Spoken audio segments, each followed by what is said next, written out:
Hello everyone, and welcome to the Fictional Vortex. So we are back with an interesting movie on what if Naruto had the power of Iron Pirate the Warrior of One Piece. But before we start, I just want to remind you to please subscribe to my channel and hit the like button if you enjoy my content. Let's start the story. It was a nice and sunny day in East Blue W.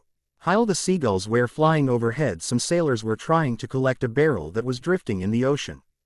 As one of the sailors threw the hook and rope, it missed the target. "Damn, I missed again. That's strike 3, buddy. You're out," the other sailor said as he saw his friend miss the barrel for the millionth time. "What are you two doing? You guys stuck." They turned around to see another sailor laughing at the one who missed the barrel while trying to keep his cool. The other two sailors just ignore him and focus on the barrel. As the laughing sailor calms down, he suddenly looks out to a near island and looking around for something as the other two lifted the barrel up to the deck. They notice how heavy it is. "It's really heavy. Maybe it's full of sake."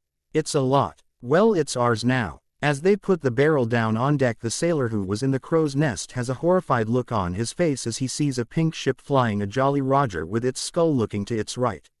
As he sees the flag, he leans down over the rails and shouts to the two men, "Trouble to the starboard. There's a pirate flag on top of the mast.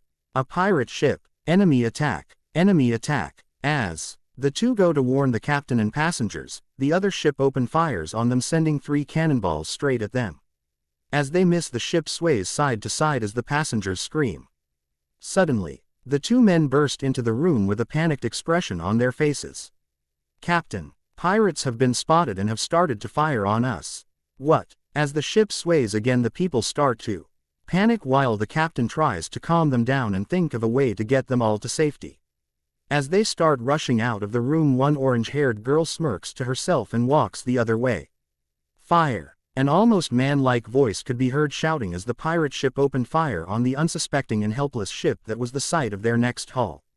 As the head of a woman could be seen looking over to the other ship, she then moves her eyes over to a young pink-haired boy that was shaking like a leaf while trying his best to not piss his pants in front of her. Sadly though, it didn't look like he was going to make it. "Kobe," the woman says while turning back to the other ship as the cannons kept firing. "Hi," the pink-haired boy said. He was a small, chubby boy with round fr.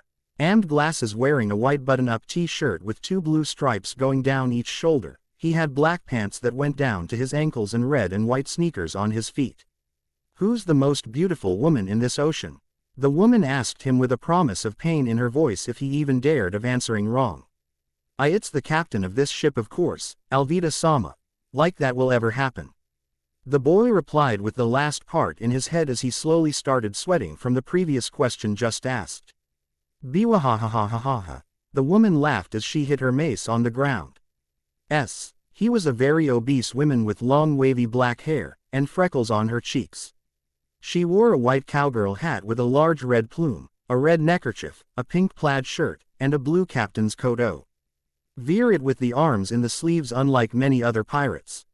She wore rings on her fingers and her long sharp fingernails had red polish. She had a purple sash with a flintlock pistol tucked in it and some jewels. She also wore graying pants and red shoes with gold buckles. "Well said," she responded as she continued to look at the ship. "Thank you very much," the boy replied as he thought he had been saved, for now at least. "Alvida-sama." She turns her head to another one of her crew. "It's been a while, hasn't it?" She smirks and says, "Indeed, now pull alongside the ship." "Alvida-sama, a small ship has been spotted next to the vessel. What should we do?"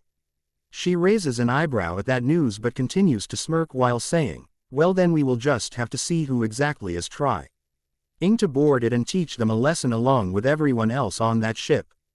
"Yaaaaaaaaaa." The sound could be heard as the whole crew, except Kobe, was getting ready to board the boat and start to rob the place. Meanwhile, on the ship, 2 new figures could be seen walking down a corridor of the ship looking for something to do. "Man, what a bother. I wish that they will just hurry up and attack already." The female voice whined as the other figure could be seen rolling his eyes at the female.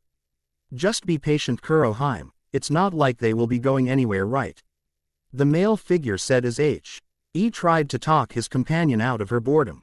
Tilda but Naru-kun tilde I'm tired of waiting. We've been on that boat for weeks and I have had nothing to do but fish talk to you and occupy myself with other means.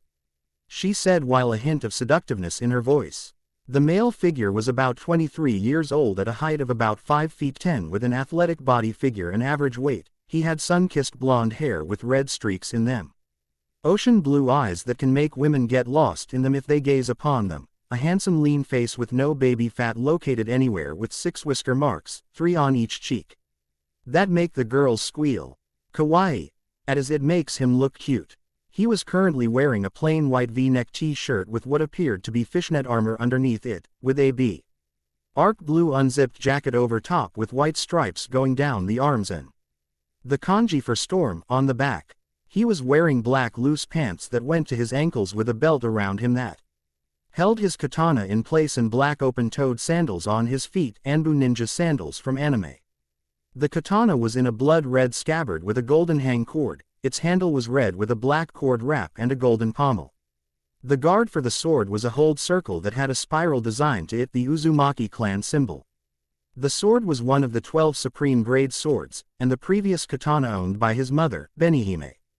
This man was Naruto Uzumaki Namikaze, son of the legendary swordsman Kushina Uzumaki, also known as the Akai Chishio no Habanero, and the famous pirate Minato Nam. Ika's otherwise known as the Kiroi Senko, a name given to him because of his lightning-fast speed with his Biri no Mi powers. Naruto blushed at what his newly introduced lover was implying. ND was trying his best to not shout at the girl right here and now. Said girl was now sporting a sly smile at the sight of her roommate, and was thinking of new ways to tease him when this was over. Oh, how she loved teasing him.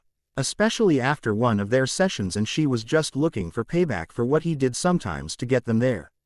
This girl was Kuretsuchi, the granddaughter of the famous Vice Admiral Onoki of both scales, or the fence sitter, renowned for his mastery of the Rokushiki techniques and his Paramesha class devil fruit, the Seru Seru no Mi.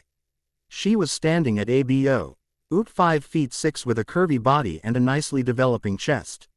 She has short, black hair and pupil-less, pink eyes that are accentuated by her eyelashes running upwards at the corners. She wears a red long sleeved shirt with her right sleeve missing and a lapel over her right leg, the brown flak jacket, fishnet tights and a skirt over them. She also wears open-toed sandals with a pair of gloves. As they continued down the hallway they hear a sound above deck and assume that they have already started boarding the ship. This is what lead Kuretsuchi to smile with glee at the new enemies that she gets to beat up on. While Naruto thinks to himself as to how he is in a relationship with her and why, then he remembers that she will be sleeping after the fight, so he had time to write his stories that she's the Howling Moon. He has made a fortune on these books, mostly with the female population, under the alias of Arashi Kazama. The reason, Kuretsuchi is a big fan of them. He didn't need to give her any more ideas of what they should do. All of a sudden they hear a noise coming from another room. As they look in they see 3 men standing around a big barrel of sorts and a pink-haired boy hat was shaking like a leaf at what they were about to do, smash open the barrel. As the big one brought his fist down to open the barrel, a teenager around the age of 17 with a straw hat on his head, wearing short blue trousers with white fur around the bottom of the legs, along with sandals and a sleeveless red vest, pops out of the barrel and punches him right in the jaw. He also has a scar with 2 stitches underneath his left eye and short black hair. What a great NAAAP! He shouted as he stretched out of the barrel. As he hears a thud he looks around and sees a guy on the floor. What the? Who are you guys? He asks the 2 stunned men as they look at their fallen comrade. As they look at him they comically scream, "WHO, the hell are you? He'll catch a cold if he sleeps here." The straffut-wearing boy continues saying without a care in the world, "It's your fault." They both mumble out as they try to get his attention. They both pull their swords out and point them at the boy. "You bastard. Stop screwing around. Don't you know we're pirates?" One of them says before he notices the kid isn't even listening and is just trying to talk to the pink-haired boy. "I'm really hungry. Got any? Listen to what I'm saying." Both Naruto and Kuretsuchi sweat drop at the scene before them. It was like some bad comedy gag.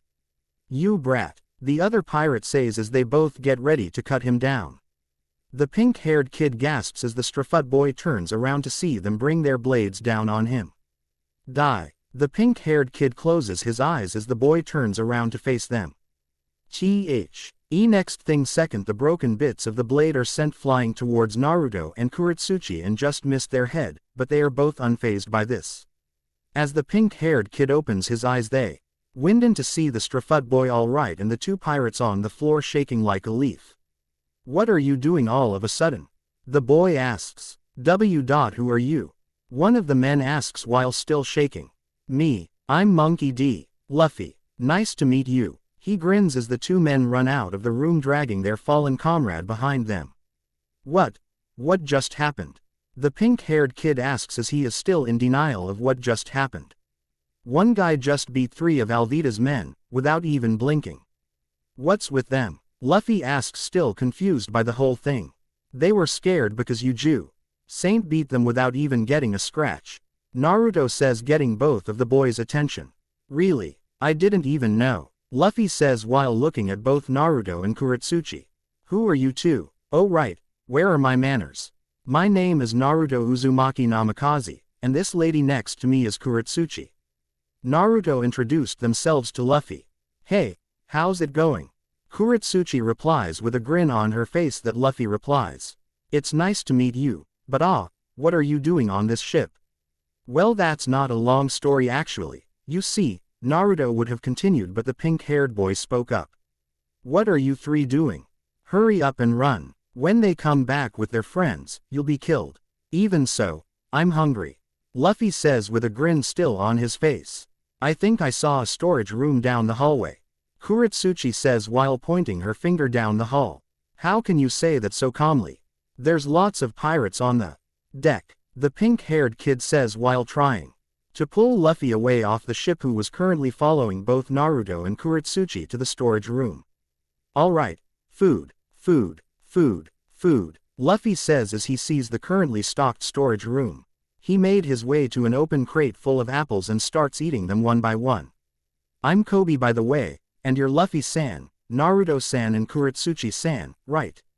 The now introduced kid Kobe says while looking between Luffy, Naruto and Kuretsuchi. Naruto and Kuretsuchi nod while Kobe continues. That was amazing what you did back there Luffy-san.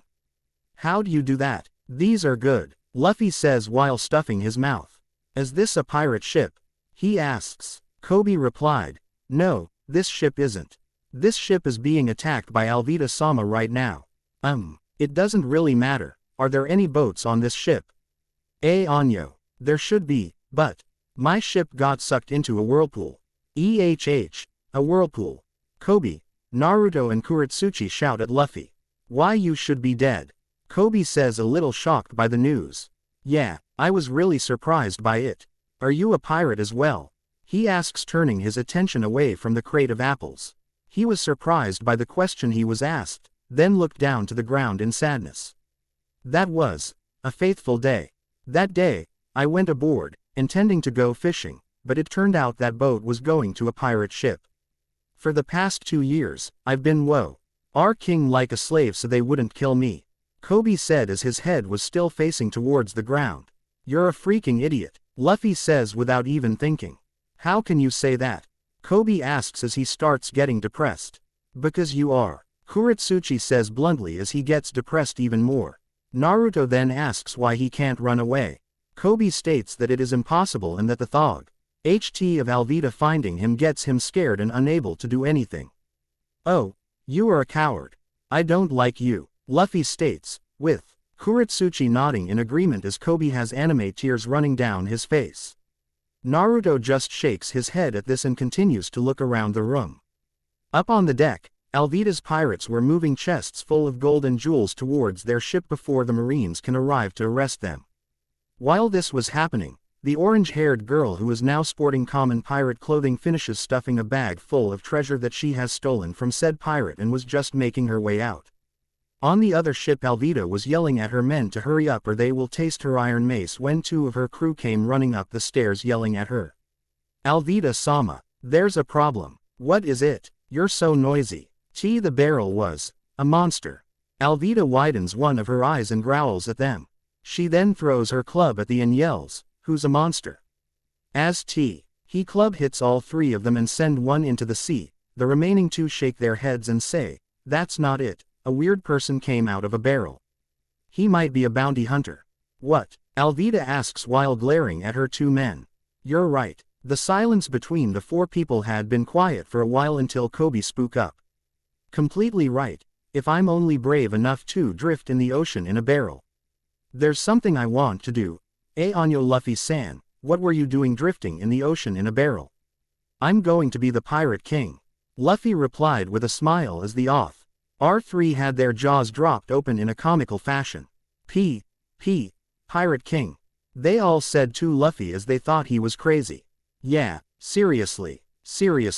That means Luffy-san is a pirate," Kobe then said as he started to sweat a little. "Right, your crew?" Naruto asked with a raised eyebrow. "Don't have any. Looking for one now," said with a more than bored expression. Seeing Cobb, why spaced out a little, he waved his hand in front of his face to get his attention. Kobe then suddenly stands up and looks at Luffy. A pirate king is someone who has everything in this world. Wealth, fame, and power all united within one person. Meaning you're going after One Piece. Kobe ranted on as Luffy nodded his head. You say, all the pirates in the world are going after that treasure. I am too, he said, getting excited. Impossible, absolutely impossible. It would be impossible in this great pirate era. It can't be done, impossible.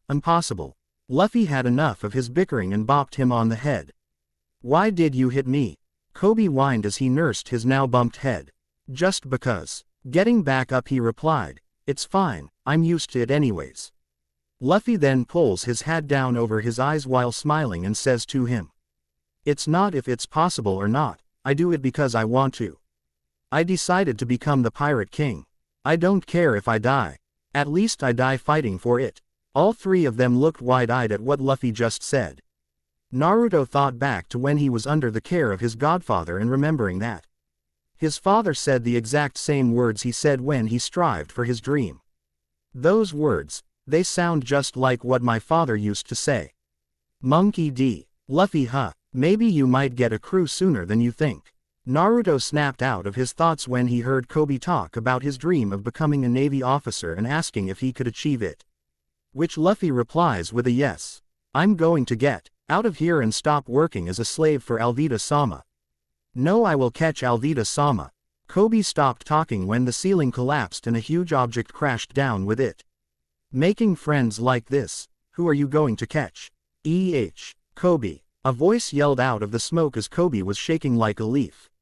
When the figure emerged from the debris, Naruto and Kuretsuchi did a double take as they looked at what they could be described as a fat blob with a cowgirl getup that was making them sick to their stomachs. As Alvida looked around the room, she spots Luffy over Kobe's shoulder and smirks at him. "You're not the pirate hunter Zoro." She then looks over to Naruto and Kuretsuchi. "None of you are Zoro?" Luffy asks with his head tilted to the side. "Kobe," Alvida shouts, making Kobe jump in fright. "Who's the most beautiful woman in this ocean?" "That is, of course," he was about to say but was interrupted by Luffy. "Oi, Kobe, who's the fat lady?" As soon as he said that, all of Alvida's crew dropped their jaws to the ground as he just said the word that was taboo, while Kuretsuchi was snickering in the corner trying to keep herself from laughing at the Straw Hat Boy's stupidity. Naruto was just looking wide-eyed at what the kid just said. Never comment a woman's weight. It will end bad. Fat. Now he's gone and done it. Alvida quickly sprouted tick marks all over her head and shouted in rage. "Brat." Luffy jumps out the way in time as her club to come down and smash the floorboards. Luffy then grabs Kobe and jumps up to the deck as Kuretsuchi and Naruto follow him. As they land, Luffy then bends backwards to avoid a slash from one of Alvida's men, then headbutts him into the ground. He then swings around and punches one of them who tried to attack from behind. As a group of them go to cut him down, he jumps back to avoid it and smiles as he grabs his arm. Kobe smiles back but then gasps when he sees one of the pirates sneaking up on Luffy. He goes to warn him. But the pirate is hit by an iron club of some kind, sending him flying. You know it's not fair to attack someone from behind. As they follow the voice they see Naruto with his arm out with what looked like the iron club coming out of it. Everyone looks with wide eyes as Luffy has stars in his eyes at such a cool move. As he retracts the club and it morphs it back into his arm, a group of pirates go to attack him only for their swords to break on contact with his skin. Nice try, but I ate the cane no mi, now I'm a metal man. He says as he smirks at their reactions. While they were still in shock about what happened, they suddenly got hit with a giant stone sledgehammer and got hit back to their ship. Hey, don't forget about me, I ate a devil fruit too. I ate the ishi no mi, now I'm a stone woman.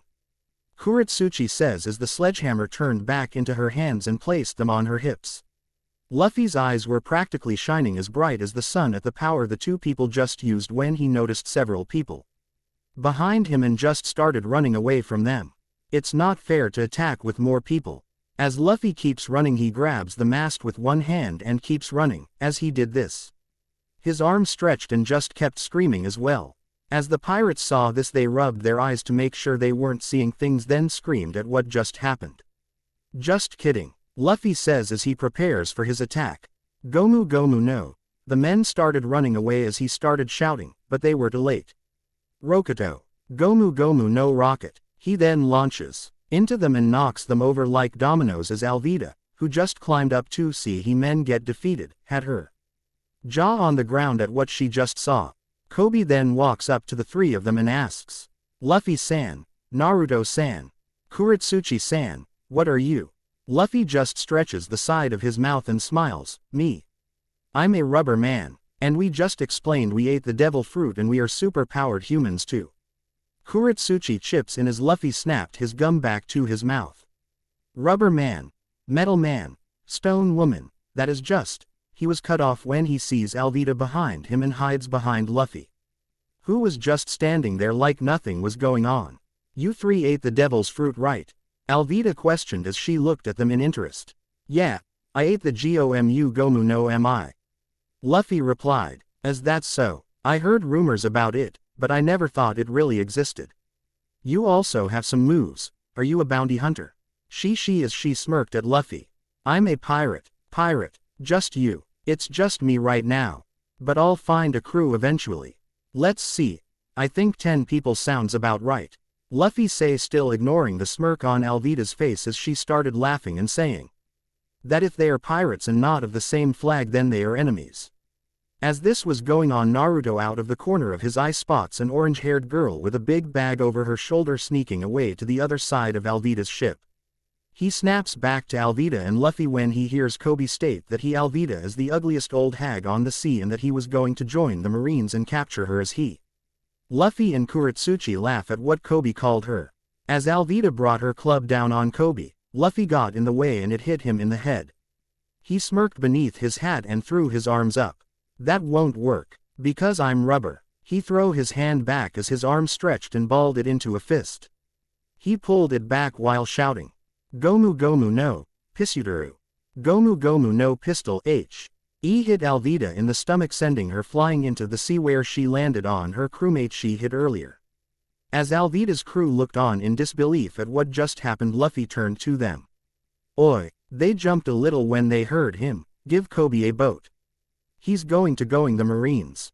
Let him go. Hi, they said nervously as they ran off to find a boat. Hold up. Luffy and Kobe look over to see Naruto looking at them. Why not use R1 instead? We could give you a ride. Really? Thanks. Luffy say as the ship sways as cannonballs hit the water. They look over the side to see 3 Navy ships firing at them. Look, Kobe, isn't that great? Why don't you go? Luffy then gets slapped over the head and hold his lumps as Naruto tells him that they will just think Kobe is with the pirate and arrest him. They then follow Kuretsuchi to the boat and drop down. As they landed in the water, Naruto spots the girl he saw before in a boat next to them and waves. The girl blushes Naruto's seeing his face and waves back. As the Marines close in, they part ways and set sail. Later on we see the 4 shipmates in the cabin of Naruto and Kuretsuchi's ship. Too lazy to write a description of it. It looks like Sanji's ship after they leave the Bharati. We managed to get away somehow. Kobe says as he calmed down from what just happened. Luffy just smiles and laughs. Ha ha ha, that was fun. Luffy-san, if One Piece is your goal, that means you are headline right. Kobe asks as Naruto listens in on the conversation. It's also called the Graveyard of Pirates. Yeah, that's why I need a strong crew. Naruto decided to join in on the conversation. Well, maybe we could help you there, Luffy. Luffy and Kobe turned to him as he said that. I mean, me and Kuretsuchi have just been traveling around the sea for weeks, and with you around the trip might seem fun. What do you say? Can we join? As he waited for Luffy to answer, Kuretsuchi came out to see what was going in and saw Luffy smiling at them. Sure, you two can join my crew. You seem real strong and you have the perfect ship for the beginning of our voyage. When Kuretsuchi heard that, she ran over to Naruto and bonked him on the head with a hockey-infused fist, leaving a steaming bump on his head. What the hell does he mean we are joining his crew? I don't want to join. You did this so I would leave you alone and not distract you from drawing, didn't you? She yelled while shaking her fist at him. Aitai, that didn't actually occur to me actually. So we can join, he said as another lump appeared on his head. Yep, but first, that pirate hunter, what kind of guy is he? Luffy said as he faced Kobe. You mean Zoro? I heard he was captured by the Marines. What, he's weak then? Not at all. He's a terrifying beast, Kobe shouted as he looked at Luffy questionably. Why are you asking me this? If he was a good guy, I thought I'd make him a part of my crew. Luffy finished with a grin. Why? Naruto and Kuretsuchi were looking at him if he were stupid. You're going to do something reckless again. He might be a good guy. He's been caught because he's a bad guy. It's impossible, impossible, impossible, impossible, impossible, absolutely impose. He was silenced with a bonk on the head. Why did you hit me? Just because. As they continued arguing, Naruto and Kuretsuchi, the latter, who was still sulking because she was going to have less time with the former, thought it was going to be a long voyage. I hate you, Naruto. Bonk asterisk. Itai. What a day. It's gorgeous. Was the sound that could be heard as Luffy shouted out, while Kobe and Naruto smiled as they remained on course to the marine base they were heading to. It sure is, and as long as we can stay on this heading, we should reach the marine base in no time, Kobe said as he sat against the railing of the ship. Wow, Kobe, you're great out here. You mean we will reach the place we originally set out for? Luffy stioned as he sat on the head of the ship. Of course, I'm just using the skills every sailor should have. Yay, should have, Naruto said with a deadpan expression. But why he doesn't and set sail to reach the Grand Line just by drifting around is beyond me. Luffy just kept on laughing as he looked out to sea. Kobe tilted his glasses up and exclaimed, I don't know what you should be laughing about, because at the marine base, they're holding the great pirate hunter, Roronoa Zoro. They say he's the man that diced up his bounties like an animal bent on carnage, a bloodthirsty beast. He's been called a living, breathing demon in human form. Luffy just laughed some more as Naruto raised an eyebrow at Luffy's reaction. Even he might be a little scared of him, a little. Well, even if he is, I want to see him myself, Luffy said as he kept laughing like a madman. Naruto just sighed and went back to bed to join Kuretsuchi. As the ship sailed up to the docks and Naruto anchored it, Luffy jumped up onto the ground and stretched his arms. We're here, the town where the Marines are, he exclaimed as he looked towards the Navy base that was stationed at the top of the island with a small town that was in between the docks and base. As the four of them looked around, the townspeople looked to be going about their everyday lives and chatting to one another. Kobe looked at Luffy with concern and said, Hey Luffy-san, it's not a very good idea to make him a part of your crew. I haven't decided if he's a good person yet.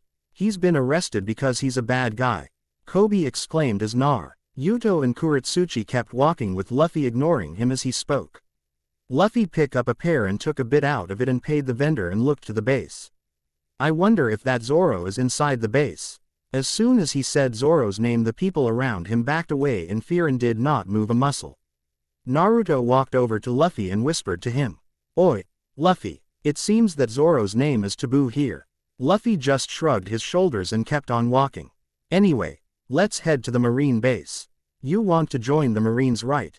Kobe. Kobe looked at Luffy a little bit shocked but said, "Yes, but I'm not ready yet. I heard that a Captain Morgan is in charge of that base." When Kobe finished that sentence, all the people around his cowered away in fear and looked more scared than when Luffy said Zoro's name. Both Naruto and Kuretsuchi raised an eyebrow at this. Why would the people be more afraid of a marine captain than a notorious pirate hunter? They kept walking until they reached the marine base on top of the hill. It had big iron gates that had the kanji for marine on it.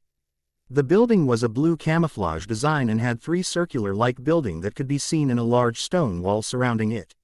"Yosh, this is it," Luffy said as Kobe cried tears of joy of his dream coming true at last.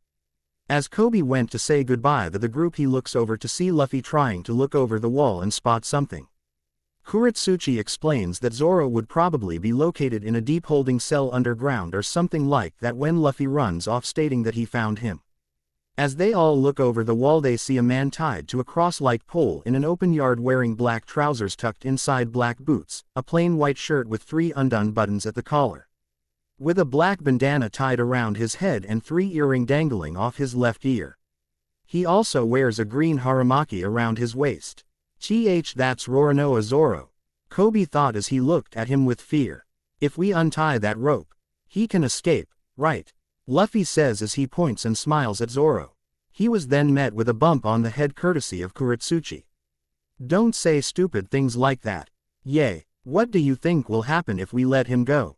I'm sure he will kill you, Luffy-san," Kobe shouts as well as he looks at Luffy as if he was crazy. Luffy just looks back at Zoro and says, "No problem, I'm strong." "What's with this guy?" Kuretsuchi and Kobe think as they were interrupted by Zoro. "Hey, you 4. You're bothering me, get lost," he says as he looks at them. Kobe waves his arms frantically and moves over to Luffy and tells him it won't matter how many lives he has. While this was going on, Naruto just sighs and shakes his head at their conversation. He then stops and looks over to his right to see a young girl in a blue and green striped dress climbing up a ladder and telling them to be quiet. They all raise an eyebrow at this as the girl throws a rope down the wall and walks over to Zoro. Kobe starts freaking out, thinking that the girl will be killed and for one of them to stop her. As the girl stops at Zoro, she then holds her hand up to present him a small package of some sort. "What?" Zoro asks as he looks at the girl.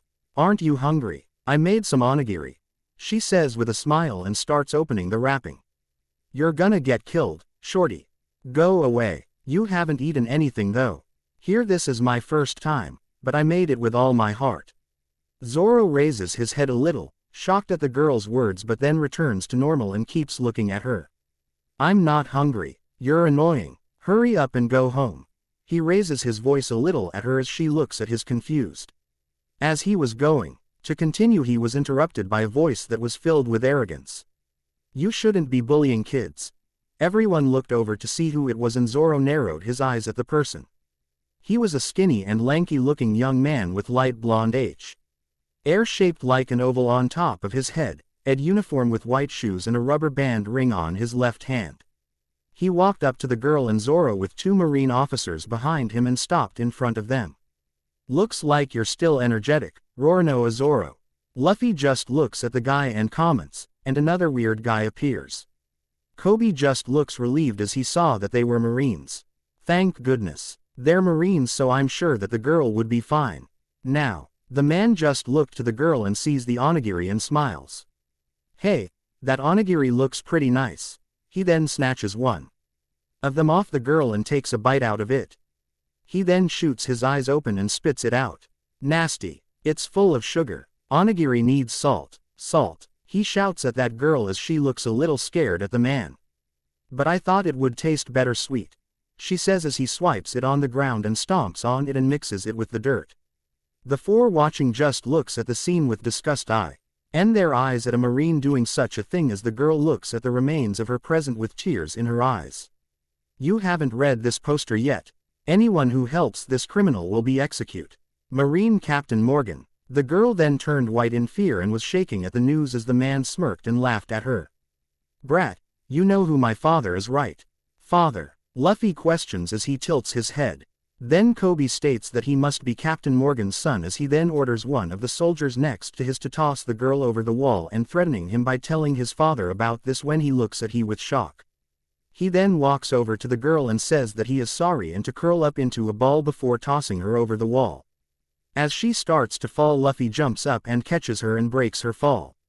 Thank you. Kobe, Kuretsuchi and Naruto, with Luffy's hat, run over to see if they're fine. Naruto gives Luffy his hat as Kobe looks over the girl. While back in the RT yard, the blonde man smirks while Zoro looks at him with a bit of anger. You bastard. Hahaha. It seems like you're pretty stubborn, being alive still. Yeah, I will live through the entire month. Zoro says, not taking his eyes off the man. Well, do your best. He then walks off laughing while Zoro states that he only has 10 days left, then he will be free. After he was gone, he looked up to see Luffy standing a few feet from him just staring at him. So you're a bad guy? He asks as he didn't move from his spot. You're still here, being publicly humiliated. Are you really strong? Mind your own business, Zoro say while starting to get pissed off at him. Luffy then walks over to him and states that he would have escaped in 3 days while Zoro states that he is doing it to show them all what he can do. Hey, what a stubborn guy. As Luffy goes to leave, Zoro stops him and tells him to hand him the remaining onigiri. Are you really going to eat this? It's more of a dirt ball now. Shut up and give it to me, he shouts as Luffy looked at him confused. He puts it in his mouth and starts eating it.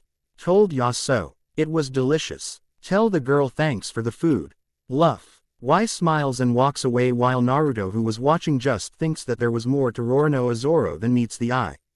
Really? The girl asks Luffy as the 4 of them were sitting in town as Luffy told them what Zoro said about the food. Yeah, he ate everything. Luffy replies as he looked at her. I'm so happy, she says as Kobe questions if Zoro really is an evil guy like people say. Kuretsuchi snorts and states that if he was evil he wouldn't have cared about the girl's onigiri and to not judge people by what you hear. No, well, he's in jail because of us. She then went on to tell them about how Helmeppo, Captain Morgan's son, was terrorizing the town with his cute pet, that was more like a wild wolf, and tried to attack her only for Zoro to defend her from it by knocking it out. And him taking the blame for it, sparing them of execution and then letting him go. It's been 3 weeks that Helmeppo punches and kicks Zoro while he's tied there. She starts crying as Kuretsuchi tries to calm her down and hugs her. They then hear glass breaking and go to check it out. When they find the source of the noise, they see Helmeppo shouting out to bring him food and breaking all the dishware and the tables. As they walk in, Naruto sees the orange-haired girl he saw the other day from Alvida's she and smiled at her. When the girl saw who it was, she blushed at him as she got a good look at his face. She had never seen someone so handsome before in her travels. She was interrupted from her thoughts when she heard Helmeppo speak. Oh, I'm tired of waiting. I've decided to execute Zoro tomorrow. Look forward to it, everyone. As he laughed, something inside Luffy snapped and he ran at Helmeppo and punched him straight into the wall. Who the hell are you? Helm, PPO asked while holding his now bleeding nose and looking at Luffy with a little shock and fear. Luffy-san, stop it. He's trash, Luffy said as he struggled against Kobe and Naruto as they held him back from doing any more damage. You hit me. I'm Captain Morgan's son, Helmeppo said in disbelief at what this calm miner did to him. So what? I'll tell my father and have you executed. Why don't you do something yourself? Luffy-san, calm down, Kobe spoke up. You shouldn't make the Marines your enemy. I've decided, Kobe. I will have Zoro join me, Luffy said with determination as Naruto and Kobe looked at him with wide eyes. Well, at least things won't be boring around the ship, and I can actually have an intelligent conversation with another guy besides Luffy. Naruto thinks to himself as he lets go of Luffy and follows him out. Meanwhile, at the Marine base, we see a very tall, intimidating man with blonde hair and a steel jaw with a high-ranking Marine's cape-like coat. It was light blue in color with a dark blue button up top with its sleeves missing and blue-colored camouflage pants tucked into combat boots. I am great, said the man as he looked out the window towards the town. Yes, that is correct, Captain Morgan, said an officer that was behind him as he salutes to Morgan. But there hasn't been much tribute to me lately. The soldier was getting nervous as he spoke. The problem is that the income of our people has decreased. Morgan was silent for a moment as the soldier was getting more nervous and finally said, "The problem is not having enough admiration for me. Isn't that right?" Before the soldier could reply, Helmeppo burst into the room, cupping his cheek and panting furiously. "Father." Morgan looked at his son out of the corner of his eye. "There's a guy the first want you to kill." Quote, in the courtyard, Zoro was tied to the post and was having a flashback to when he was training with Kuina when he suddenly snapped out of it and looked up to see Luffy.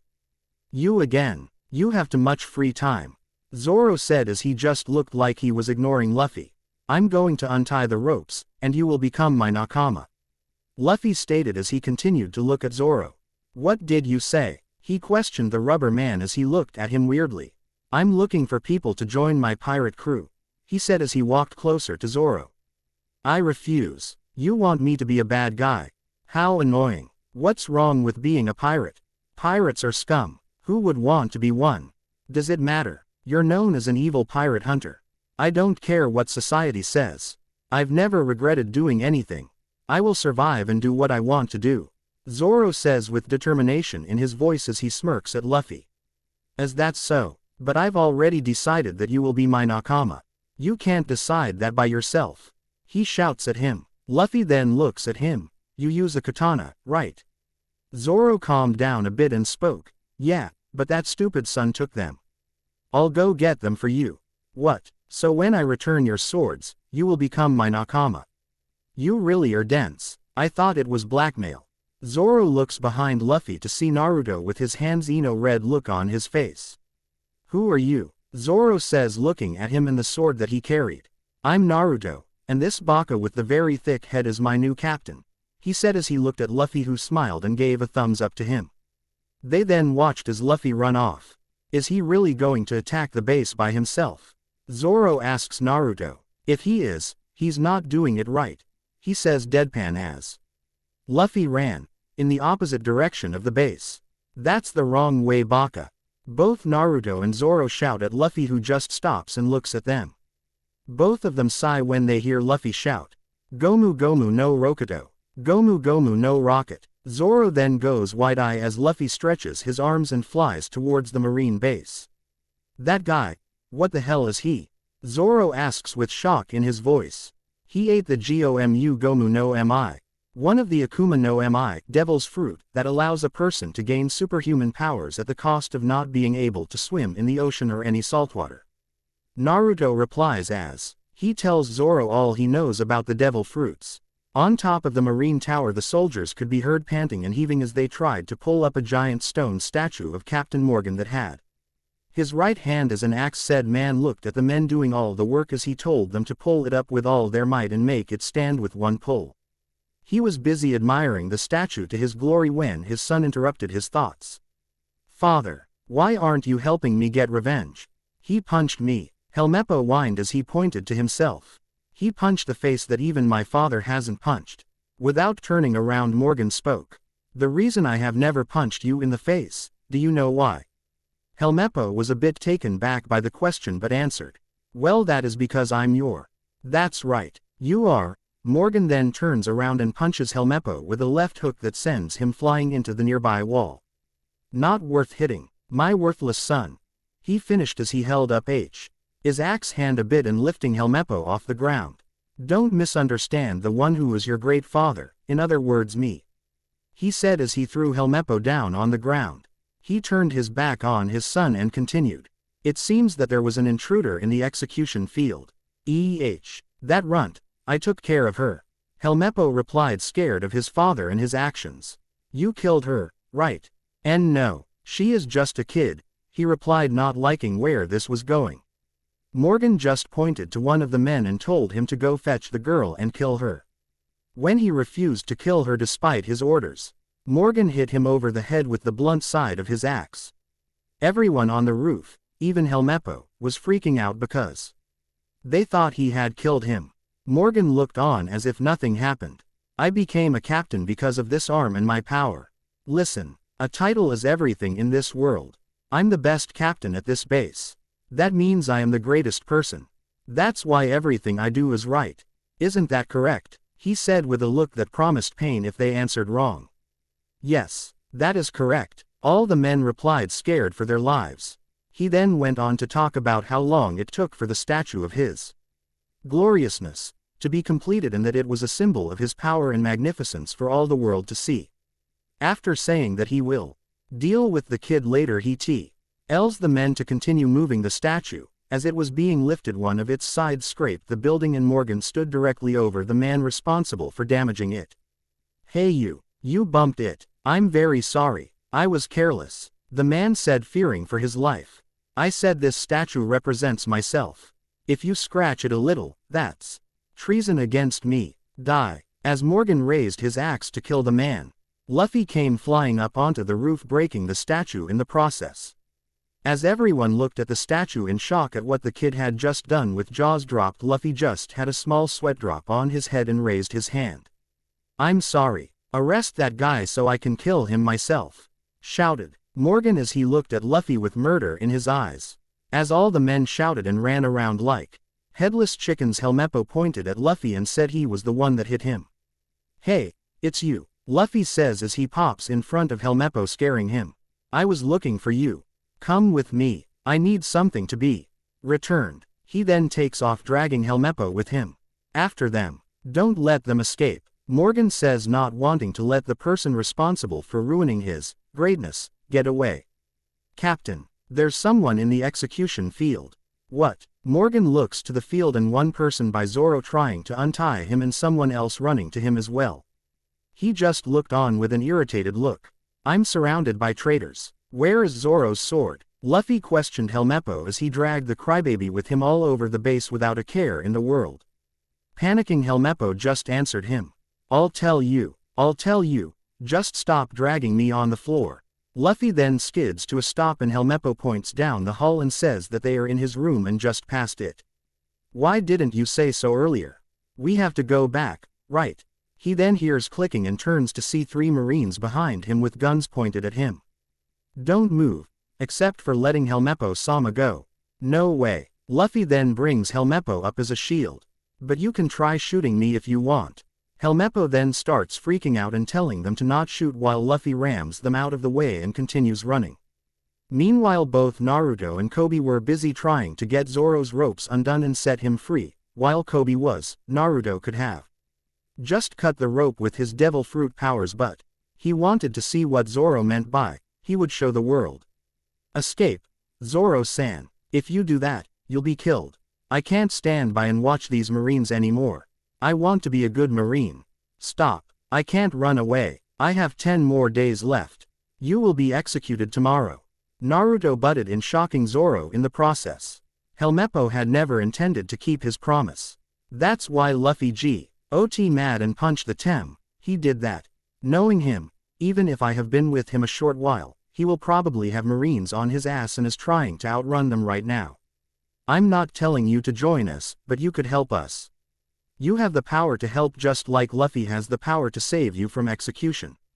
Just believe in him. Zoro, a little shocked by Naruto's words, just had a doubtful look on his face about what to do.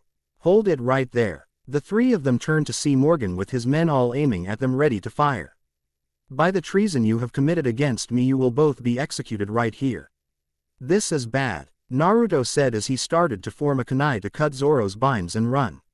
You guys did some interesting things. Do you and the guy with the straw hat intend to start a coup? Morgan questioned Zoro as he moved forward with his axe arm resting on his shoulder. I've always fought my battles alone, unlike you, hiding behind your troops and creating chaos. Zoro shouted as he felt one of his arms moving more and the rope becoming undone. Roronoa Zoro, do not underestimate me. Your skill, when compared to my strength, is nothing. Aim. Morgan show. UTS as Naruto quickly cuts the rope and Zoro looks wide-eyed. I can't die in a place like this. Zoro shouts in his head as he thinks back to training with Kuina. Flashback, you're weak as usual, Zoro. Flashback end. Alright. Fire. Zoro closed his eyes and waited for the hail of bullets to come while Naruto, who had given up on cutting the rope, ran in front of them to protect them. As he ran, he saw something hurling at them and land to protect them from the bullets. It was Luffy. Zoro, Kobe, Naruto and even Morgan all had wide eyes at what Luffy just did as he smirked. His skin then stretched in some places as he pushed forward and sent them all back at them. That won't work. Ha ha ha ha. Told you I was strong. Oh oi. Want to tell you are. Shouted Zoro as Luffy just smiled at him. I'm Monkey D. Luffy. And I'm going to be king of the pirates. What? The Pirate King? Are you serious? Do you know what you're saying? The Pirate King is the Pirate King. What else could it mean? As Kobe goes on to explain about how he thinks Luffy could find the One Piece and become the Pirate King, Luffy unties the swords on his back and hands them to Zoro. Here, your sword. Which one is it? I couldn't tell, so I grabbed all three. All three are mine. I use Santoryu. Zoro explained as he felt his right hand getting free. You'll take them right. But if we fight together, you'll owe me. Being killed by Marines or coming with me? Which one do you pick? Zoro smirks at Luffy's statement. You're the son of the devil. Fine. I'd rather be a pirate than die here. Yada. You'll be my nakama. You hear that, Naruto? Alright. This is perfect. I get it. Now set me free. Zoro suddenly felt his right arm feel loose and looked to see that Naruto had cut the rope and was now telling Luffy to help with the others. The Marines, who were still shocked at what Luffy just did, looked at the scene in front of them. What is that guy? The bullets were useless. The guy with the straw hat isn't a normal human. Morgan says while not taking his eyes off them. It seems that he ate one of the Akuma no Mi. Akuma no Mi, treasure of the ocean, the devil fruit. It said that whoever eats one will obtain unbelievable, superhuman power. The power to breathe fire, the power to create tsunamis. There are many rumors about the devil's fruits. Too many to know which ones are actually true. Captain Morgan explained to his men as he looked at the four as they untied Zoro. The secret to this is supposedly hidden in the Grand Adult, that Straw Hat's power is the power of the devil's fruit. Hurry, Kobe said as he cheered Luffy and Naruto on. I can't untie this knot, Luffy said as he tried to loosen the rope around his waist. Quit screwing around, Zoro shouted as he helped Naruto with the one around his other hand. It doesn't matter who he is. Those who oppose me will be executed. If guns don't work, then cut them to pieces, Morgan said as Marines charged at them with their swords raised. Zoro, Kobe and Naruto looked at the soldiers with wide eyes as they tried to free him faster. That's weird, the knot is getting tighter, Luffy said as he scratched his head. Hurry up and give me my swords. Kobe just looked at the Marines with fear and closed his eyes and wait for the pain to come, but instead he heard metal clashing against metal. He opened his eyes to see Zoro standing there with one sword with black handles in each hand and one with a white handle in his mouth, holding back the Marines with little difficulty. Make one move and you're dead. I'm so scared, the Marines said as they cried anime tears. I promised to be a pirate. Opposing the Marines will make me a wanted man. However, I'll tell you one thing. I will always follow my own ambitions. Ambitions? Luffy questioned him. To become the world's greatest swordsman. If you do anything that would cause me to abandon my ambitions, you will end your life with my sword. After that you can apologize to me, Zoro says with determination in his voice as Naruto could tell that he wasn't joking around. The world's greatest swordsman? That's nice. As the Pirate King's nakama, I wouldn't expect any less from you, Luffy said as he looked at Zoro with admiration. Hey, indeed, it doesn't matter if it's as a devil or a saint, my name will be heard all over the world. Man, this crew just gets better and better, Naruto thinks as he saw the Morgan command his men to finish them. Duck, Zoro, Luffy says as he moves his leg back. Zoro's eyes widen a bit before he ducks. Gomu Gomu no Muchi, Gomu Gomu no Whip. He then stretches his leg and knocks all the Marines out of the way. Alright, amazing, Kobe says as he watched Luffy take down all those Marines. What are you? Zoro asked with his sword still in his mouth. I'm just a guy who ate the Gomu Gomu no Mi. Luffy replies as he sways his leg. Gomu Gomu no Mi. A rubber human, so he did eat the devil's fruit, Morgan said as he soon heard the men say that they can't win and that they would lose. Morgan's eyes were shadowed as he spoke. This is a captain's order. Those who are complaining, shoot yourselves in the head. This military officer doesn't need weaklings like you. As the men started to point their guns at them, Luffy runs past them and punches Morgan, only to be blocked by his axe. Seeing that Luffy had this under control, Zoro takes the sword out of his mouth as Morgan took off his captain's coat. A civilian with no rank is no match for me. I am a captain of the Marines. Axe hand Morgan. I'm Luffy. Nice to meet you. Die. Morgan said as he took a swing at Luffy as he jumped over him and landed behind him. He then turned around and brought his axe down, to split him in half only to hit the ground, causing it to crack down the middle. Luffy then put his feet together and stomps on Morgan's head, making him tumble and roll on the ground. What's going on? The Marines say, shocked as Morgan was getting beaten down by this guy.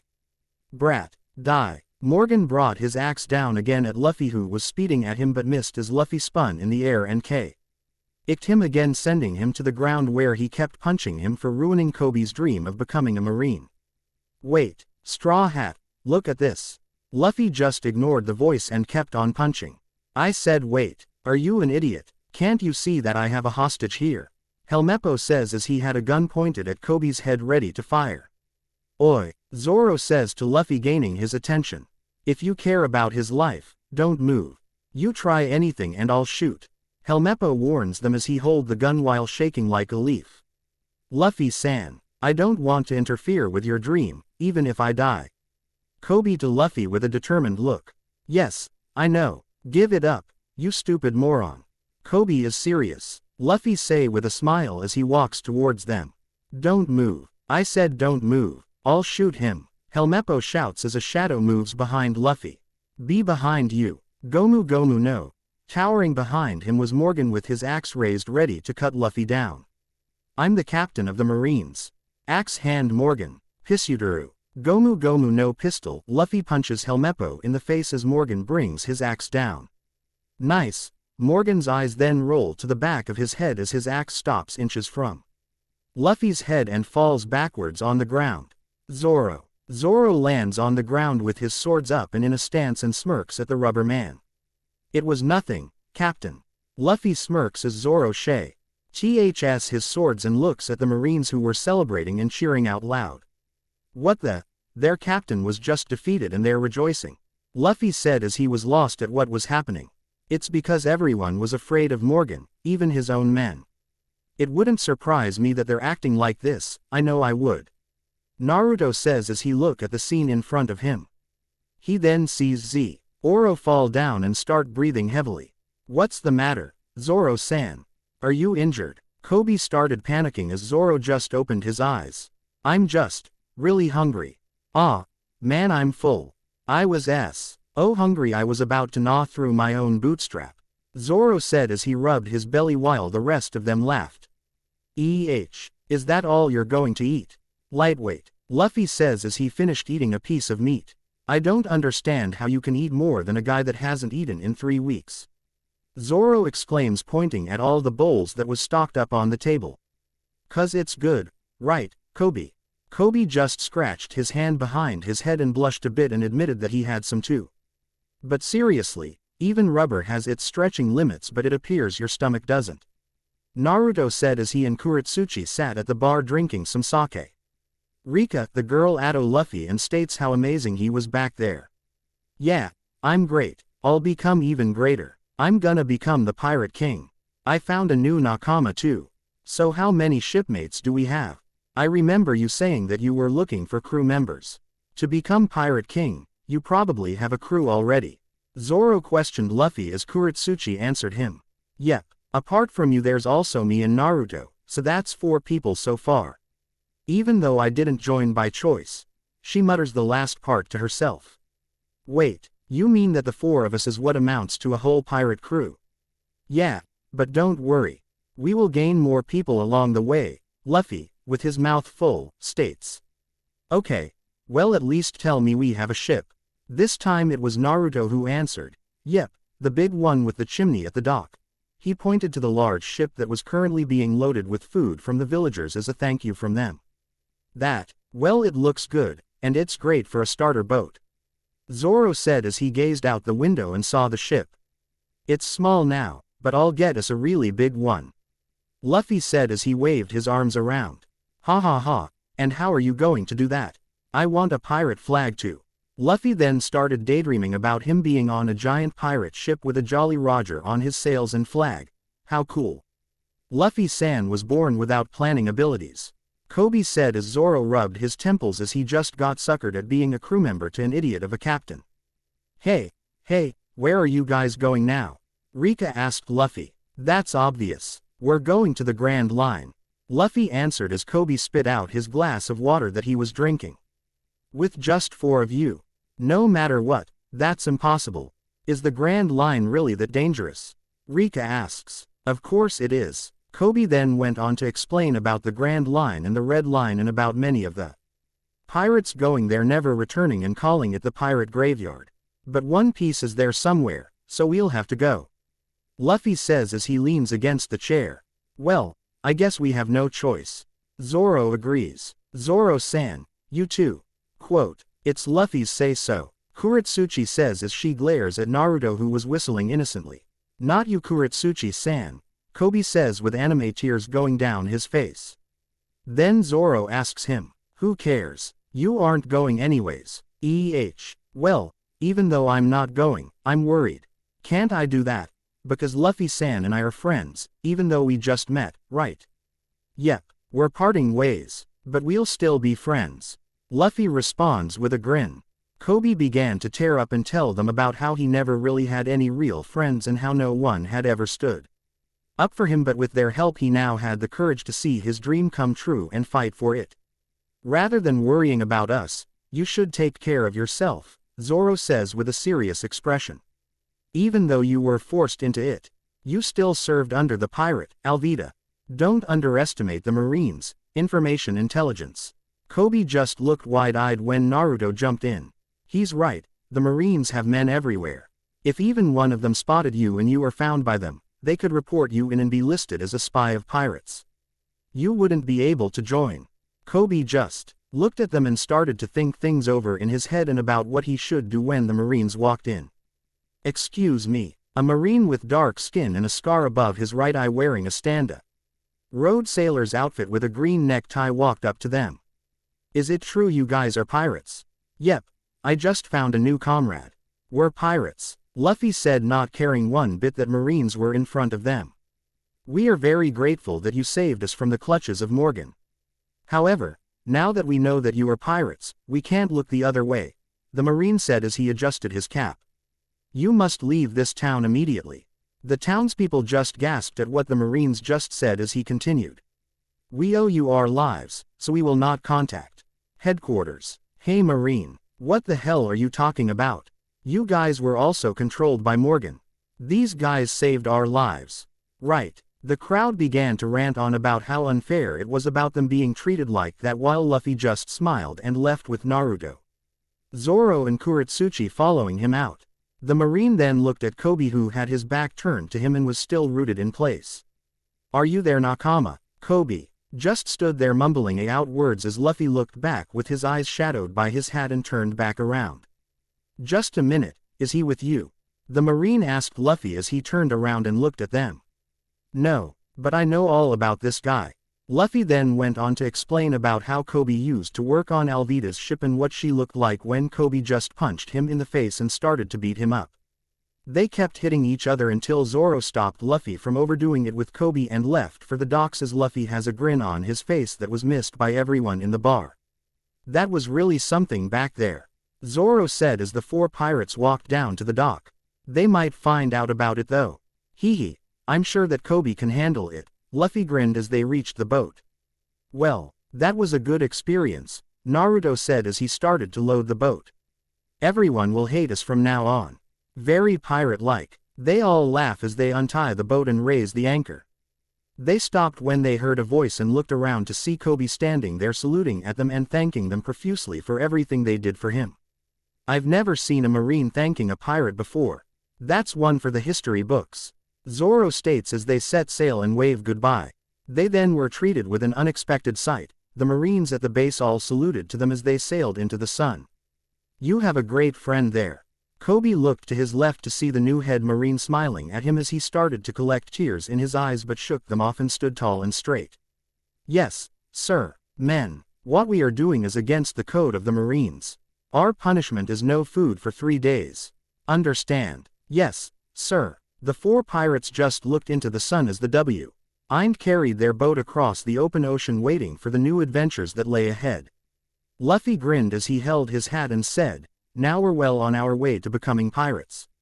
Looks like it's going to be one hell of an adventure," Zoro said as he leaned up against the railing.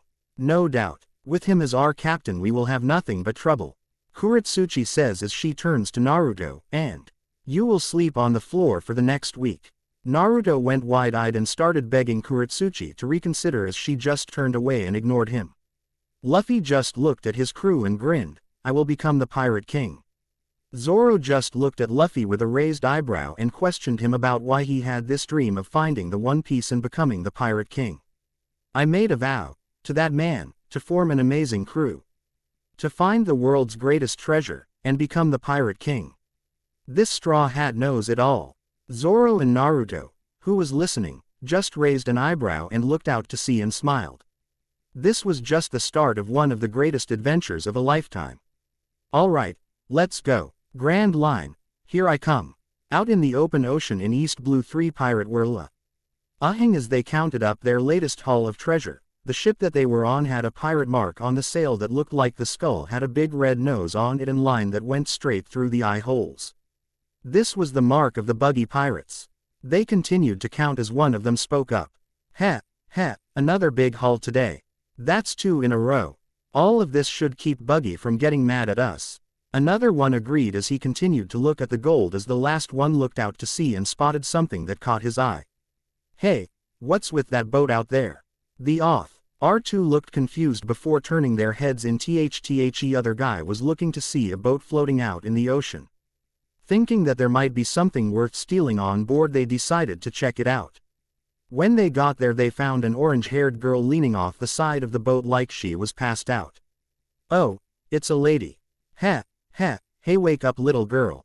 The girl looked up to see the 3 smirking men and put on a relieved expression and smiled. "Please tell me I'm not dreaming this time, finding help out here in the middle of nowhere. If you're real, could you get me some water? I'm so thirsty." She then moved her hand towards a chest that was on the deck. "I'll give you as much jewelry and gold as you want." The men just smirked and told her it was no problem and hopped aboard the boat and made their way towards the chest. When they opened it they jumped back in fright as a panda head jumped out at them and scared them. What the hell? Ha ha ha ha. They all turned back towards their ship to see it sailing away with the girl steering it and laughing at them. "If you guy want you can keep the whole thing, it's not my style. You witch, you tricked us. We're gonna kill you when we get you. You hear me?" The 3 men screamed and swore at the girl as she told them that a cold front was coming and that the boat was going to capsize because of its size. Not a moment later they were all found in the water sending curses to the girl as she sailed away taking all the treasure she had with her. "I'm hungry." "Shut up. The food's almost ready, can't you wait?" Zoro grumbled out as he leaned on the deck of the boat as Luffy hung off the side. "I had been 2 days since the pirate gang had left Shell Town and the crew was sailing to the next island. And Luffy wouldn't stop complaining about being hungry. Ugh, I can't take it any longer. I need food," Luffy said as he looked around for anything to eat. Zoro raised his eyebrow and asked Luffy what exactly he was going to do. All he got was Luffy looking up towards the sky and him smiling. Looking up, Zoro saw a giant bird flying in the sky above them. "You're not serious, are you?" Zoro Styoned Luffy as said team stretched his arms to the top of the mast. "Gomu Gomu no Rokuto. Gomu Gomu no Rocket." Luffy flew up to the bird as Zoro looked at him with a sigh. It was just then that Naruto and Kuretsuchi came out to see what they were up to. "Oi, Zoro, lunch is ready, where's Luffy?" Naruto asked as Zoro pointed to the bird in the air and the 2 lovers saw Luffy with the bird in the sky. "That idiot," Kuretsuchi said, "couldn't he wait for 1 more minute?" She finished as she glared at the bird and Naruto sighed before looking at the bird closely. "It looks like Luffy's trying to say something." Zoro and Kuretsuchi looked at the bird too, and all three of them sweat dropped as they saw the bird with Luffy's head in its beak, indicating that it was bigger than any of them thought. "Guys, I think I'm stuck," Luffy shouted from the bird as it started to fly away. "You dumbass. How do you manage to do that?" Zoro shouted as he and Naruto used some of the oars on the side of the boat and started rowing after Luffy. "I don't know, but when I get my hands on him I will kill him," Kuretsuchi said as Naruto's sweat dropped at his girlfriend. Ever since Naruto volunteered them to join the Rubberhead's crew, she would use any chance she got to yell at him or hit him with a hockey-infused fist, which managed to do some damage to the confusion of the Straw Hat Boy. "Help us." Naruto looked ahead to see three guys floating in the ocean screaming for help. "Castaways at a time like this, what a pain. We ain't stopping, so if you want a lift you better grab on." "What?" they screamed as the boat rowed up to them as they all grabbed onto Kuretsuchi, who had her hand outstretched and climbed aboard. "Oh great, you guys made it," Zoro said. "You were gonna leave us to drown," they screamed, before they pulled out their weapons and pointed at them. "We're the crew of Buggy the Clown. We're taking over this ship." The apparent leader finished with a smirk as Naruto and Zoro looked at them with a dangerous look, and Kuretsuchi stood behind them cracking her knuckles. "Oh really?" Kuretsuchi said as the castaways started to sweat. A couple of minutes later, the three pirates, covered in bumps and bruises, then started rowing the boat for Zoro and Naruto, stating that they didn't recognize who Zoro was and that he had followers, which led to Naruto and Kuretsuchi hitting them again. "Thanks to you idiots we lost track of our friend, so just keep rowing," Zoro said with a bored tone as he looked towards the sky. Knowing Luffy, he should be able to take care of himself if he gets to land. "That's great and all, but when we get to land we are dead," one of the pirates said to his companions. "If Captain Buggy sees that we came back empty-handed, we're dead." "Shit, you're right. Oh man. Huh, Buggy, who's that?" Zoro asked as the pirates looked at him in shock. "You mean you've never heard of Captain Buggy, the clown pirate?" another one of them asked. "He's the captain of our crew. He's a monster who ate of the devil's fruit." "Is that so?" Zoro asked as Naruto looked at the gang and Kuretsuchi went back inside to complete lunch. "Man, this is so boring," Luffy whined as he was still in the beak of the giant bird that was currently flying above a town that was not too far from where he was picked up from. He looked down towards the town and noticed that it was quite empty for a town of its size, but didn't think anything of it as out of nowhere a cannonball struck the bird that was carrying him and fell down to the ground screaming. Below, an orange-haired girl was currently running away from a group of pirates that were on her tail with a map in her hand. She was wearing a white and blue striped shirt, an orange mini-skirt with two white rings on each side filled in with orange or brown in their centers, and brown high-heeled boots. "You better give us that map back or else. Get back here." She could hear the men behind screaming to give her the map that she stole, but she wouldn't have that. She kept running and running until a large explosion in the sky caused her to stop and look towards it, the same with the men chasing her. Looking up, they all saw a person fall out of the sky and land right in front of them as a large dust cloud blocked their view. "What the hell was that?" the girl asked. "A guy fell from the sky," one of the men answered her as the man came into view. Luffy, who had survived the fall, just brushed himself off and stood up without a care in the world. "That was fun. I wanna go again." All of them looked at the guy in shock and confusion before the girl looked at the other pirates before grinning. "Boss, I'm glad you came to rescue me," she said in a happy tone as she looked at him, gaining a confused look from Luffy. "They're all yours now, boss. Have fun," she then yelled as she ran away and hid in a nearby alley. "She's getting away," one of the pirates yelled. "Who cares? We've got her boss right here," another says as they approached Luffy. "We'll make him tell us where the map is." Luffy didn't respond to them at all and just put his hands on his stomach. "Man, I'm starving. Do you guys know if there's any place to eat around here?" "Don't screw around with us," the same guy said as he punched Luffy in the head, making his straw hat fly in the air. Luffy quickly turned around and punched the guy straight in the jaw before catching his hat and placing it on his head. "Don't touch my treasure," Luffy said. The other pirates charges at him, only to meet the same fate. as their friend as Luffy hit them square in the face, knocking them out in the process. Luffy dusted himself off and looked at the men in front of him with a sigh. "Wow, you're strong, aren't you?" He girl said from on a nearby roof as Luffy looked at her. "Huh, you're the girl who set me up. Who are you?" Luffy asked as the girl jumped down from the roof and sat at the edge of the balcony looking at him. "Irates. And my name is Nami. Hey, why don't you join me?" Luffy looked towards her before walking away, saying that he didn't have a reason to join her. Nami then walked after Luffy, trying to make him change his mind. In the middle of the town, on top of a large building, a large group of pirates could be seen crowding around a large circus tent as a man was shifting nervously under the gaze of his captain.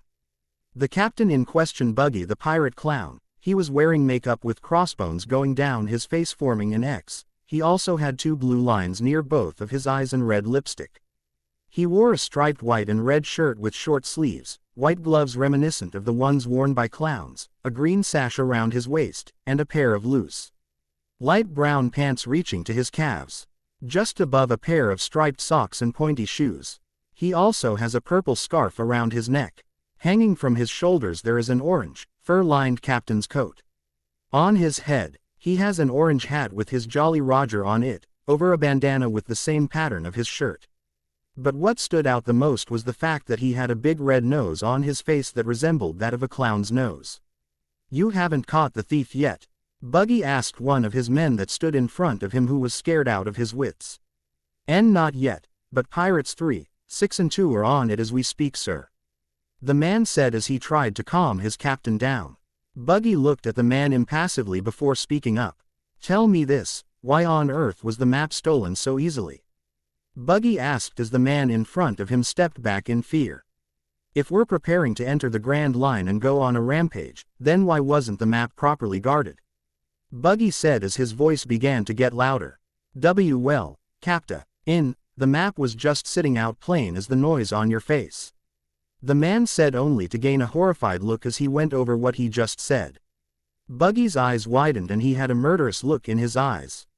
"What did you say?" I mean that it was easy for her to find and take it." "Did you just say something about my nose?" Buggy yelled at the shipmate as he got up in his face. "So, are you trying to say that my nose is funny? Is my nose amusing?" "No, you misunderstand. No, you were quite clear," Buggy stated as his voice rose and the shipmate shuffled far away from his captain as possible. Off to the side the rest of Buggy's crew looked in fear as they all knew what was coming next. The man who scurried away suddenly began to choke and was slowly lifted into the air by some unknown force as he floated over towards Buggy. "Who am I?" the pirate clown asked his choking follower. Cap, Toin, Buggy. "And what happens to people who defy me? Flashy, death. Please, don't kill me," the man pleaded before Buggy let him go and he fell to the floor. "I will forgive you this time. Just go get the map back, and don't screw up again, or else. You understand?" Buggy questioned as he walked back into his tent. "Yes, Captain Buggy." After some constant nagging and some bribing with food found around the town, Nami looked at Luffy as he ate a whole sandwich she had made him in one bite and let out a satisfied sigh. "Delicious. So do you live here alone?" "Oh, this isn't my house, I'm just staying here for the time being," Nami said. "The locals are afraid of Buggy so they ran away." "Then you're just a petty thief," Luffy stated as Nami looked peeved at him. "That's rude. I'm a thief who steals from people who deserve it, pirates. So don't compare me to some scumbag, petty thief.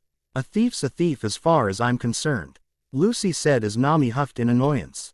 "My goal is to earn 100 million berries, no matter what." Luffy looked confused and asked why she needed so much money in the first place, but Nami refused to tell him. She then stated that with the map she had, making that much money would be possible. "Map, so you must be a navigator." Nami face Luffy and had a confident smile on her face. "That's right, I'm the most skilled navigator you will ever meet," she said proudly. "That's great," Luffy said as he stood up. "Why don't you join my crew? We've been looking for a navigator." Quote, "Really? Yeah, you can be our newest crew member." "A crew of pirates? No, Nami said directly after Luffy's comment and looked at him with a raised eyebrow. You're a pirate? Yeah, I promised the man who gave me this hat that I'd become a great pirate. Luffy said as he looked at his treasure. I hate pirates more than anything else in this world. I only like money and tangerines. Come on Tilda, be our navigator. I said no, Nami said as she walked away from the Straw Hat Boy what just shrugged it off and kept eating. Nami sighed as she looked out the window and wondered what she was going to do when she heard some voices on the street below and saw two of Buggy's men talking about finding her hid out of view until they went away. Nami clicked her tongue and tried to figure out what to do. After a couple of seconds she had a grin on her face and turned towards Luffy. You know, I might consider joining you, but only if you'll agree to certain conditions. Nami said as her grin turned into a small smile. Really, I'll do anything, Luffy said, and Nami's smile remained on her face as she pulled some rope out of nowhere and told him to hold still. Some time later, are you three sure this is the place? Kuretsuchi's voice rang out over the dock as the group of pirates finally made it to land and were currently looking at the ghost town in front of them. Yeah, this is it. Our crew scared all of the townspeople away when we arrived. Not one person lives in any of these houses now. One of Buggy's crew answered Kuretsuchi as Zoro and Naruto looked around the abandoned town. Well, first mate, any ideas where our captain might be? Zoro questioned his blonde-haired crewmate who just tilted his head and squinted his eyes. I have no idea. You got anything, Kuro-chan? I sense a lot of people in the center of the town, on top of a large building, and our baka of a captain is up there. Kuretsuchi replied as Naruto nodded and looked towards the three Buggy pirates. Is that true? Your base is in the center of this town. The three stowaways nodded. Well, I guess that's where we are heading. Boom. Naruto was cut off when a giant explosion was heard and destroyed a large part of the town, including the houses in its wake. After the explosion died down, the group looked over and saw that the explosion was in a large line with a large building in the town being the origin of the blast. That was one heck of an explosion, Zoro stated. It looked like it was one of the captain's special buggy balls. Buggy balls, Zoro said with a smirk at the ridiculous name. As horrible as that name sounds, it looks like they pack one hell of a punch.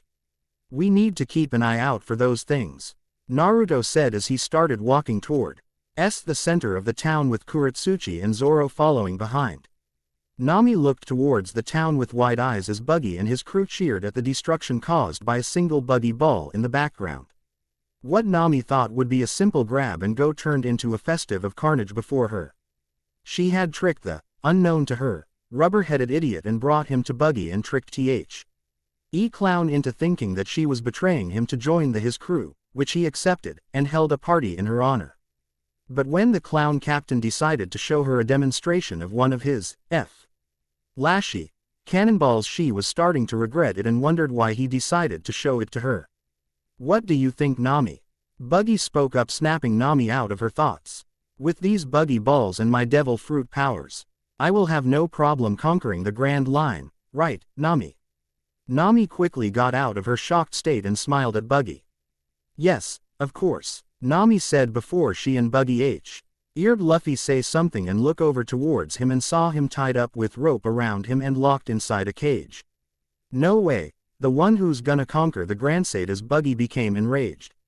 And then I'm gonna become the Pirate King. Just as Nami was about to tell Luffy to shut up, she could hear Buggy chuckling and turned her head towards the clown. Now I see why you can't stand him. That's right, he's so simple-minded about everything. He's like a little kid. I see. In that case, Buggy snapped his fingers and his men went to work loading the cannon. Why don't I give you a present? You can have the pleasure of blowing up this old boss of yours.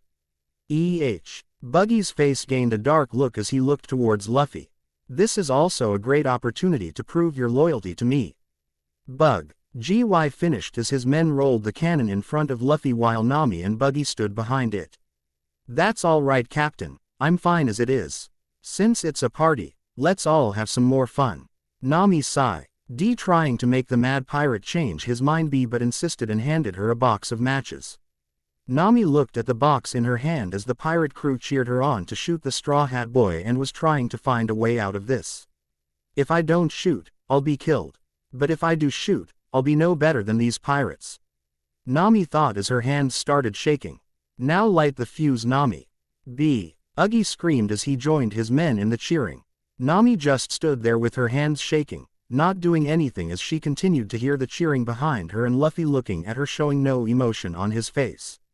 What's wrong? Your hands are shaking, he said. This is what happens if you take on pirates with half-assed resolve. Resolve to do what? She asked, now looking at Luffy's face to see him smile. To kill someone like it's nothing.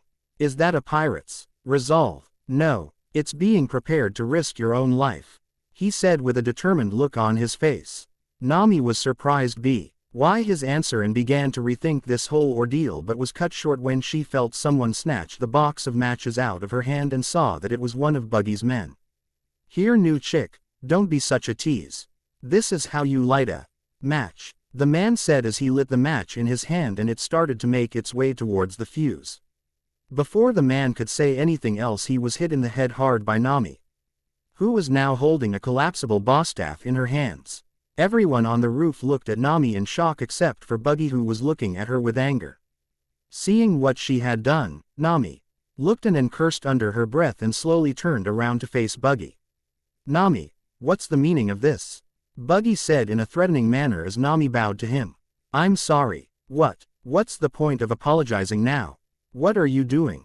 Didn't you just save me? Luffy asked Nami as she yelled at him. Don't be such an idiot. I'm not doing this for you. I won't stoop to the same level as these inhuman pirates. Oh, well, thanks anyway. Nami tightened her grip on her staff as she looked towards Buggy's crew. Pirates took the life of a very important person to me. I'll never become one of them, she said with anger in her voice as Luffy nodded his head. Oh, I see. The fuse is lit, Luffy screamed. Looking over towards the cannon, Nami saw that the fuse was indeed lit and tried to think of a way to stop it. So you think us pirates are inhuman filth, huh, bitch? Buggy roared as he threw some of his men towards the navigator. Nami saw them coming and swiped down at their leg, and they jumped over it and brought their swords down. She brought the staff up and blocked one of the pirates' blows, but they overwhelmed her and she let go of the staff. She then rushed past them and headed towards the cannon as Luffy was looking around frantically trying to find some water to put the fuse out with despite being trapped inside a cage. When Nami made it to the cannon, Enes did the first thing that came to mind and stopped the burning fuse with her hands. She yelled in pain as the fuse burned her skin but refused to let go. She let out a sigh a couple of seconds later when she saw that there was no more smoke and her hands stopped burning. Watch out! She tensed as Luffy screamed at her and turned around to see the same group of pirates with their cutlasses raised and ready to cut her down. Nami looked away and waited for the pain to come but was stopped when she heard a clicking sound and grunting behind her. To everyone else watching, all they saw was a flash of crimson before a blonde-haired teen entered their vision behind Nami and stopped the group in front of him. Naruto looked at the pirates with a bored expression on his face as he held his sword sheath in his left hand, hitting two pirates on the face and the sword itself in his right, showing it to be a black blade with a red hammer in a wave-like pattern, being held backwards with the flat DGE on the blade hitting the three other pirates in the face as well. Oi, what's with all you guy attacking a lady while her back is turned? Naruto said in a tone that matched his posture. Odd even scum like you learn some manners. He finished as he pushed the brutes away and rested his sword on his shoulder. Naruto. Nami turned around and widened her eyes as she saw the same blonde-haired man she saw on Alvida's ship in Shell Island standing there with a sword on his shoulder as he turned his head slightly. Are you hurt? Huh? I asked if you're hurt. No, I'm fine. Nami answered him before she heard some more footsteps behind her and turned around to see a black-haired girl wearing some kind of red-pink clothes and a green-haired man with 3 swords strapped to his waist. Phew, thank goodness. You guys were actually able to find this place, Luffy said as Naruto fully turned around to face Luffy. We would have made it here sooner but Zoro got lost on the way. I did not, Zoro screamed. You were with us 1 second and 2 blocks away the next. What do you call that? Kuretsuchi asked as Zoro gained a tick mark. Shut up. Forget that. Can you guys hurry up and get me out of here? Luffy interrupted as he struggled against his bindings. How do you keep getting yourself into these situations? First a bird flies off with you, now we find you stuck in a cage. Zoro said once he calmed down. It's an interesting story actually. Luffy replied, unaware of what the other group of pirates and Nami were thinking. As that blonde bastard just called him Zoro. You mean the bounty hunter? No way, Nami thought. These were the crew members he was talking about earlier, and one of them is the pirate hunter Zoro. What's going on? Naruto started walking towards his captain before he heard Buggy chuckle a little before speaking up. Hey, you with the green hair. Zoro looked up and saw the clown looking down to the ground. So you're Zoro, huh? So what if I am? Zoro said as he put his hand on his swords. If you're here for my head, you've got quite the struggle before you. Buggy said with confidence before Zoro snorted. Nope, not interested. I gave up pirate hunting, I'm here for my friend. Oh, but I'm interested. If I kill you, I'll become even more famous. Buggy looked up with a grin as Zoro stepped forward and gripped one of his swords. If you try, you'll die. Okay, Buggy said as he twirled around a knife in his hand. Don't say I didn't warn you. Zoro said with a sigh as he walked past Naruto and drew his swords. Buggy grinned as his men cheered him on got ready to kill the pirate hunter. Zoro himself just put the white-handled sword in his mouth and got into a stance and waited for the clown to make his move.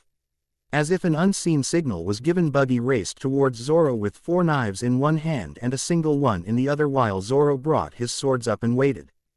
Die flashily. Slash. The Straw Hat crew looked on with wide eyes as Zoro expertly cut down Buggy as the clown was cut in half from the waist up in his right arm and leg as well. Zoro looked back as the clown's remains fell to the ground. That wasn't much of a fight, he said in disappointment as he sheathed all his swords. Wow, he is go Zoro, Luffy said from his prison as Naruto and Kuretsuchi looked on with narrowed eyes. No way, Nami said in disbelief before they all heard Buggy's crew start to laugh and wondered what was going on. Why are they laughing like that? Kuretsuchi asked. Their captain was killed and they're laughing. Fellas, what do you find so damn funny? Zoro asked the group of pirates as they laughed even louder. He was about to pull his swords out again before he felt a sharp pain in his gut and looked down to see a knife sticking out at it. Aghhh. Zoro, Luffy shouted as he saw Zoro fall to the ground in pain. What's with that hand? Nami questioned as she saw the knife being pulled out with a floating hand as Zoro turned around to see it float in the air before floating over to Buggy, whose torso and arms were floating as well while his legs stood up on their own. Bara bara no mi, chop chop fruit, Buggy said as his hand reattached itself to his arm before the rest of his body did as well. That's the name of the devil's fruit that gave me my powers. I can be killed by a sword, I'm a splitting man. Gyahahahaha. His body went back together. I thought the devil's fruit was just a myth. So he's a splitting man, that's freaky. Luffy said in response to Nami's question. Totally. Kuretsuchi said in agreement as Naruto's sweat dropped at the pair. That coming from a stone woman and a rubber man. Although it's not critical, the wound is still pretty serious. So I'm guessing, I'm the winner. Gyahahahaha. Buggy declared as his crew chanted his name and Nami gained a nervous look on her face. This is bad. The tables have turned. If we stay here, we won't be alive for long. Nami thought in panic as Buggy stood over Zoro ready to finish him off. Naruto got ready to take care of Buggy but was stopped by Luffy. Stabbing him in the back was a cowardly move, big red nose. Ellipsis. Ellipsis. Ellipsis. Everyone there had their jaws dropped at what Luffy shouted while some of them wondered how stupid the kid was. The only one who wasn't think that was Buggy. Ho was slowly turning around towards the Straw Hat Boy. Who has a big red nose? Buggy screamed in anger as he threw a knife at Luffy who skidded back when it made contact with him. Luffy, Zoro said as he saw his captain in danger. Buggy. The clown captain looked up to see a grinning Luffy with his knife between his teeth. I'm gonna kick your ass as soon as I get out of this cage. He bit down harder on the blade and snapped it in two. Yahahaha, kick my ass. You got a lot of nerve, kid. No, I'm afraid all 5 of you are gonna die here today. So if you're going to do any ass kicking, you better do it soon. It's all over, we're done for. Nami stated as the situation looked hopeless. Ha ha ha ha ha, I refuse to die. Naruto. Luffy shouted as Naruto looked at his captain and saw him looking straight ahead of him. Naruto followed his line of sight and widened his eyes at what his captain had planned and smirked. You got it, Captain. Naruto said as he made his way towards the cannon. Zoro, get your ass out of there. What? The green-haired swordsman replied as he saw the blonde running towards them but stopped when Naruto reached the cannon and placed one hand on it and nodded. Seeing what he had planned, Zoro smirked and got up. I got ya. Nothing makes sense anymore. This is why I hate pirates, Nami thought as she made her way towards the blonde-haired pirate. Buggy saw what was happening and clashed with Zoro again as the swordsman parried all of the clown's attacks before slicing him in half again and jumping through. Idiot, your Santoryu has no effect on me. I already told you to hey. Listen when I'm talking to you. Buggy shouted as he saw Zoro was running behind him and not paying attention. When Zoro finally made it towards Naruto, the blonde-haired first mate grabbed the barrel of the giant cannon and easily lifted it up and pointed it in the direction of Buggy and his crew. Said crew started freaking out as the cannon was now pointed towards them and telling them to stop. Hey! Naruto got Nami's attention. You can light this thing right. Nami nodded her head as Naruto pointed towards Buggy and his crew. Then can you please hurry up and light it? I'm on it. Wait, just wait. Buggy screamed out. The cannon's still loaded with a special Buggy ball. I don't want to go out like this. Stop. Buggy's screams fell on deaf ears as Nami lit the fuse and covered her ears for the oncoming explosion. I can't believe you just did that, you bitch. Wait. No, stop. Stop it now. Boom. Next time. Naruto. Zoro's wound finally takes its effect and now we have to wait for him to recover. Zoro. Nah, I'm okay. It will take a lot more than that to take me down. Nami. What? You can't be up already. Luffy. Guys, I'm still in the cage. Nami. That's not important right now. And what is that? Kuretsuchi. You mean this cute little dog? He doesn't seem so dangerous. Luffy. Guys. Hello tilde Nami. No, I mean that. Luffy. Whoa, it's a polar bear on top of a lion. Naruto. I don't think that's a polar bear, Luffy. Nami. Oh, no. They followed us here. Everyone. On the next Iron Pirate, a desperate situation. The circus duo appears. Luffy. I'm gonna be king of the pirates. The end. I hope you enjoyed this episode. Remember to subscribe and like this video. See you in the next video.